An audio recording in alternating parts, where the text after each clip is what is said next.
आंध्र प्रदेश के वेंकटेश्वर स्वामी मंदिर में भगदड़, 9 लोगों की मौत।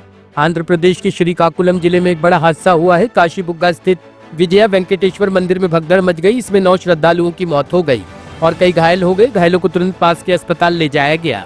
दरअसल कार्तिक मास की देव उठनी एकादशी शनिवार को होने के कारण बड़ी संख्या में श्रद्धालु भगवान के दर्शन के लिए वेंकटेश्वर स्वामी मंदिर में उमड़ पड़े। बचाव कार्य जारी है, हालांकि मरने वालों की संख्या बढ़ने की आशंका है। जानकारी के मुताबिक भगदड़ तब मची जब मंदिर में कतारों के लिए लगाई गई रेलिंग उखड़ गई और श्रद्धालु नीचे गिर गए।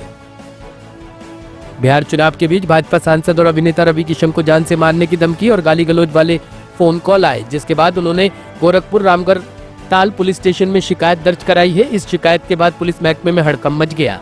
गोरखपुर के शहर एसपी अभिनव त्यागी ने कहा कि एक घटना सामने आई है जहां एक अज्ञात व्यक्ति ने सांसद रवि किशन को बिहार चुनाव प्रचार के दौरान उनके भाषणों को लेकर फोन पर धमकी दी।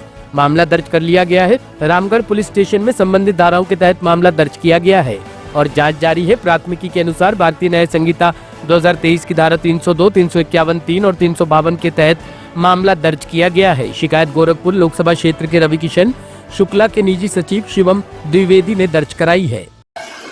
ये जो धमका रहे हैं, जो विरोधी हैं, जो बिहार चुनाव हार रहे हैं, वही धमका रहे हैं, जिनको पता है कि हम लोग बहुत बुरी तरह हार रहे हैं और एनडीए की सरकार वहां ऐतिहासिक सीटों के साथ सरकार बनाने 14 नवंबर को जा रही।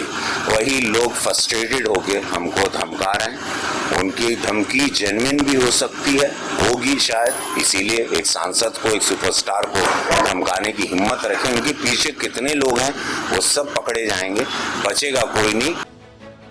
चुनावी सरगर्मी के बीच सस्ता हुआ एलपीजी सिलेंडर, कमर्शियल एलपीजी के दाम में कमी, घरेलू रसोई गैस स्थिर। चुनावी रैलियों और वादों के बीच आम उपभोक्ता की सबसे बड़ी चिंता रही है रसोई का बढ़ता खर्च। ऐसे में नवंबर की शुरुआत ने थोड़ी राहत दी है। तेल कंपनियों ने 19 किलो वाले कमर्शियल सिलेंडर के दाम घटा दिए हैं, जिससे होटल, रेस्टोरेंट और छोटे व्यवसायिक उपभोक्ताओं को सीधा फायदा मिलेगा। दिल्ली में अब ये सिलेंडर 1590.50 का मिल रहा है, जो पहले 1595.50 पैसे का था। मुंबई में इसकी कीमत 1542, जबकि चेन्नई में 1750 और कोलकाता में 1694 कर दी गई है। यानी कि उपभोक्ताओं को 5 से 6.5 रुपए तक की राहत मिली है। मोकामा कांड में 3 एफआईआर के बाद पुलिस का बड़ा एक्शन, 2 लोग गिरफ्तार। पटना के मोकामा टाल क्षेत्र में जनसुराज समर्थक दुलारचंद यादव की हत्या के मामले में पुलिस ने जांच की रफ्तार तेज कर दी है। मोकामा मर्डर केस में अब तक 2 लोगों को गिरफ्तार किया गया है। वहीं इस हत्याकांड में अब तक 3 अलग अलग एफआईआर दर्ज की गई है। दूसरे को पत्थर चलाना और हमला करना, तो उसका एक एफआईआर हुआ। तो टोटल 3 एफआईआर अभी तक इस मामले में हुए हैं। इस मामले में जो है अभी आज दिन में जो है मृतक है उनका शव यात्रा निकाला गया, जो अभी यहाँ से जो है पोस्टमार्टम होके अब वापस जो है उनके घर जाते हुए फिर घाट पे जाएगा। इस संबंध में हम लोगों का लगातार अभी जो है डिप्लॉयमेंट अभी कंटिन्यू है, तो उसी के ऊपर हम लोग अभी काम कर रहे हैं। सर, पोस्टमार्टम कितने लोगों की रिपोर्ट बनाई गई थी? सर पोस्टमार्टम जो है जैसा पहले भी मैंने बताया था कि ये जो है 3 डॉक्टर्स के मेडिकल बोर्ड के जो द्वारा है किया गया है, तो जो है प्रक्रिया वही उसी के तहत यहाँ बाढ़ में पोस्टमार्टम किया गया। जय श्री राम और जय बजरंगबली के नारे दंगा कराने के लाइसेंस बने। स्वामी प्रसाद मौर्य का विवादित बयान। स्वामी प्रसाद मौर्य ने आरोप लगाया कि भाजपा सरकार और उनके समर्थक इन नारों का इस्तेमाल धार्मिक उन्माद फैलाने के लिए कर रहे हैं और मुख्यमंत्री योगी आदित्यनाथ खुद ऐसी घटनाओं को बढ़ावा दे रहे हैं। इस बात का आरोप लगाया था कि आज धर्म के ठेकेदार धर्म की दुहाई देकर आतंकवादी के रास्ते पर चल पड़े हैं। जय श्री राम, जय बजरंगबली का नारा मुस्लिम समाज के दुकानों, घरों, ईदगाहों, मस्जिदों, मदरसों पर तोड़ फोड़ का लाइसेंस बन गया है। दिल्ली के वजीरपुर इलाके में आज दोपहर एक बर्तन बनाने वाली फैक्ट्री में भीषण आग लग गई। आग लगने की सूचना दोपहर करीब 2:19 पर मिली, जिसके बाद दमकल विभाग की 13 गाड़ियां तुरंत मौके पर पहुंची और आग पर काबू पाने का प्रयास शुरू किया। सूचना मिलते ही अशोक विहार थाने की पुलिस टीम भी मौके पर पहुंची और आसपास के इलाकों को खाली कराया गया ताकि किसी तरह की जनहानि न हो। प्रारंभिक जानकारी के अनुसार अब तक किसी के हताहत होने की खबर नहीं है। दिल्ली में BS4 मानक से नीचे वाले मालवाहक वाहनों के प्रवेश पर रोक, प्रदूषण कम होने की उम्मीद। राजधानी में प्रदूषण पर रोक लगाने के मकसद से वायु गुणवत्ता प्रबंधन आयोग और दिल्ली परिवहन विभाग ने शुक्रवार मध्य रात्रि से दिल्ली में BS 4 से नीचे मानक वाले वाणिज्यिक मालवाहक वाहनों के प्रवेश पर पाबंदी लगा दी है।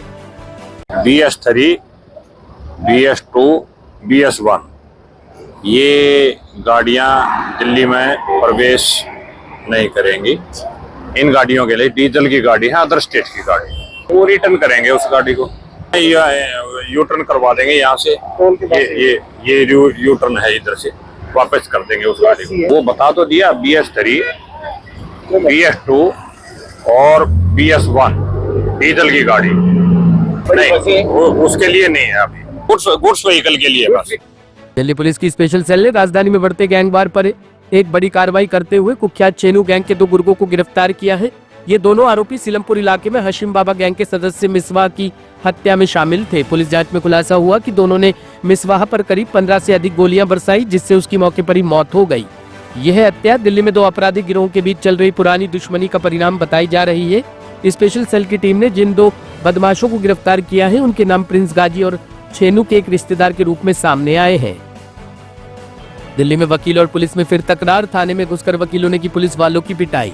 इस दिल्ली के मंडावली इलाके में कल वकीलों और पुलिस के बीच शुरू हुआ विवाद आज सुबह तक भी खत्म नहीं हो सका। दरअसल वकीलों का आरोप है कि पुलिस ने वकील और उसके परिवार के साथ बदसलूकी की और वकील को मारा पीटा भी।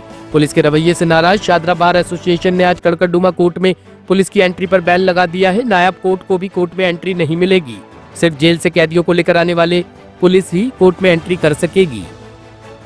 दिल्ली के चांदनी चौक से बीजेपी सांसद प्रवीण खंडेलवाल ने केंद्रीय गृह मंत्री अमित शाह को लेटर लिखकर दिल्ली का नाम बदलकर इंद्रप्रस्थ करने की मांग की है।